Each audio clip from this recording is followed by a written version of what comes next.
आपकी छोटी बहन विद्यावती लोकगीत 55 पे आप सभी का स्वागत है। छोटा सा निर्गुण सुनाने जा रहे हैं। आप लोगों को कैसा लगेगा कमेंट बॉक्स में ज़रूर बताइएगा। लाइक शेयर सब्सक्राइब जरूर कीजिएगा। काशी में बिकाई गए तीनों प्राणी, काशी में बिकाई गए तीनों प्राणी, काशी में बिकाई गए, काशी में बिकाई गए तीनों प्राणी,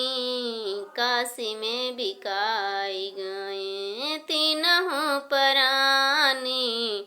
काशी में बिकाई गए। केकरे घर रोहित गए, केकरे घर रानी, केकरे घर रोहित गए, केकरे घर रानी, केकरे घर गए राजा हरिश्चंद्र दानी, केकरे घर गए राजा हरिश्चंद्र दानी, काशी में बिकाई गए तीनों प्राणी, काशी में बिकाई गए तीनों प्राणी, काशी में बिकाई गए तीनों प्राणी, हाँ तीनों प्राणी, काशी में बिकाई गए तीनों प्राणी। माली घर रोहित गए पंडित घर रानी,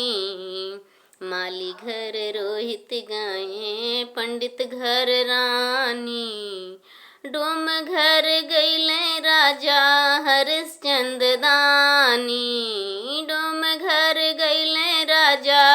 हरिश्चंद्र दानी, काशी में बिकाई गए तीनों प्राणी, काशी में बिकाई गए तीनों प्राणी,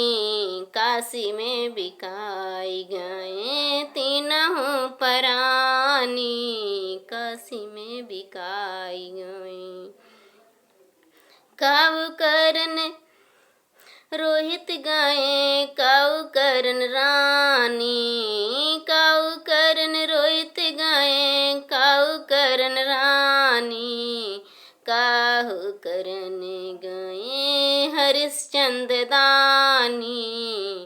काशी में बिकाई गए हरिश्चंद्र दानी, काशी में बिकाई गए तीनों प्राणी, काशी में बिकाई गए